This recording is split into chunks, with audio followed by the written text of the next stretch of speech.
In this video, I would like to explain the symbolism and imagery used in the Oraculum Leviathan tarot deck.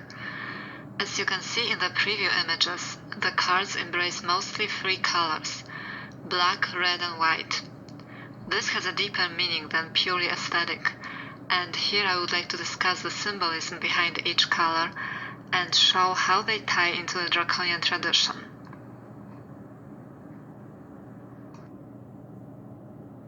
First of all, it is important to note that all images included in Oraculum Leviathan were to a certain point inspired by the traditional tarot symbolism.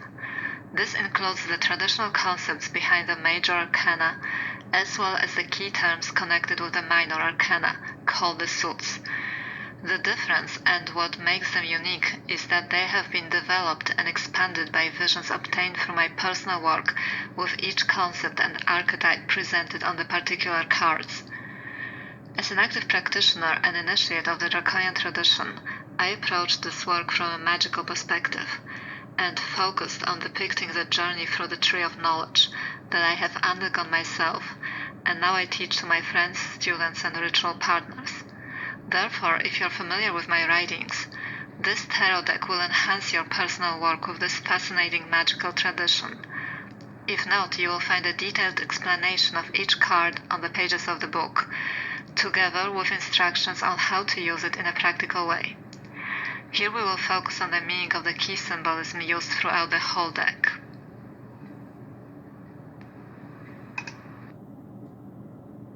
Let's start with the colors. The one standing out in the imagery of the deck is red.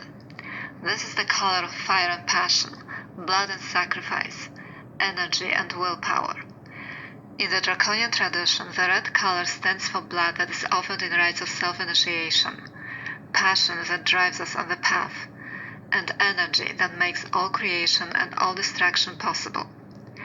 One of the primary symbols of the Draconian tradition is the red dragon, which stands for the source of energy that we all have within us, and throughout the ages has been known as Kundalini, Prana, Chi, Orgone, Ruach, the breath of life, and under many other names. This energy is the life force of every living being. It is lust, sexuality, creativity, willpower, courage, desire, and all that drives us to achieve our goals. Red is therefore the foremost symbol of the fire snake, the energy behind all growth and evolution, and it is the attribute of the dark feminine, the blood of Lilith, the first and the last initiatrix on the path. The second color used in the deck is black. Generally, black has many negative associations. It is the color of death and mourning, grief and depression, evil and ill-wishing. In its positive sense, it stands for mystery, initiation, and power. It is feared because the power it carries is unknown, hidden, unrevealed to the eyes of the profane. In Draconian magic, black represents the absence, the emptiness, the void. It is the black canvas onto which we project our will in order to manifest it on the physical plane. It is the color of the ritual outfit that we wear to make ourselves invisible for the sake of solitude and protection. It is the symbol of each rite of passage in which something dies so that something new might enter our life. Black holds all other colors within, creating a powerful tool for a magician working with the left-hand path. It also stands for the shadow side of the fire snake, signifying the force of death as complementary to that of life. The third color used in the deck is white. It is often said that what black hides, white uncovers. It is the color of light and understanding, perfection and purity, wholeness and completion. It is the symbol of a new beginning, enlightenment and clarity, a new stage on the initiatory path after walking through the dark night of the soul. In Draconian tradition, white is the color of revelation and illumination as well. One of the patron deities of the path is Lucifer, the light bearer, who appears as the morning star each time at sunrise, to herald the beginning of a new day. This is the beginning of the path and of each stage within it, followed and preceded by darkness that stands for each rite of passage in the initiatory process.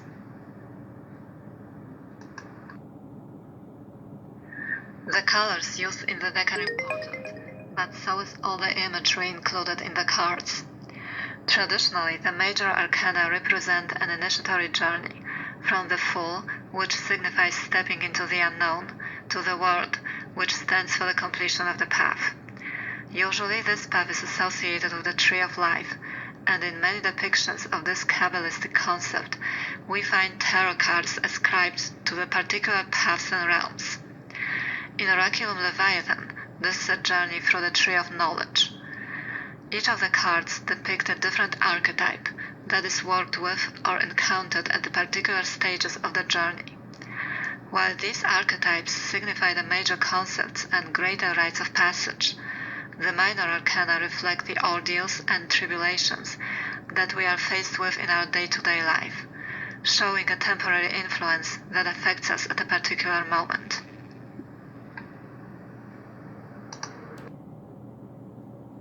There are usually 4 different suits within the minor arcana. These are cups, pentacles, swords, and wands. Traditionally, they represent a number of things based on the correspondences to the basic elements in the Western esoteric tradition: fire, air, water, and earth. For instance, fire stands for the spiritual realm, creativity, passion, energy, and motivation. It is represented in the tarot by means of the suit of wands, where each card depicts a specific number of wands, staves, or clubs, showing a different concept to work with. Air stands for the intellectual realm, reason, logic, thoughts, and actions, and is represented by the suit of swords. Water signifies the emotional realm, feelings, intuition, and creativity, and is represented by the suit of cups. And finally, earth stands for the material realm, work, business, and generally the experience of the body, and is represented by the suit of pentacles.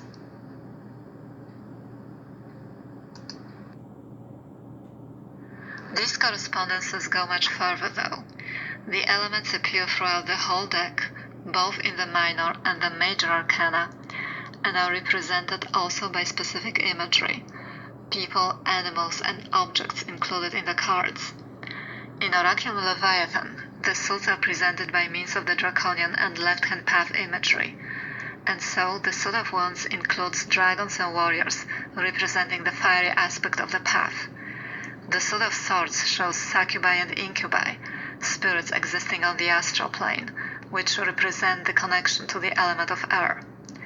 The suit of cups is presented by means of watery creatures, octopi and monstrous entities, resembling those known from the Lovecraftian Cthulhu mythos and the Necronomicon.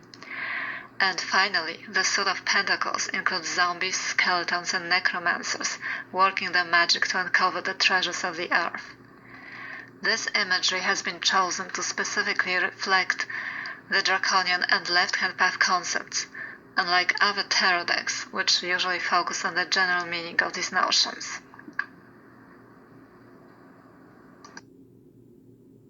All this makes it a unique deck among the others. You can use it for divination as well as meditation, scrying, and astral journeys into realms and concepts portrayed here. And you can also enhance your rituals by using the cards as altar decorations, or meditate with them before sleep to enhance lucid dreaming and trigger magically inspired dreams. I have designed this deck for other draconian initiates, and for anyone interested in working with the tarot symbolism from the left-hand path perspective, and I hope that all of you will find it a useful and effective tool in your work. Here is the link to the book release page where you can sign up for the newsletter and receive updates about this release.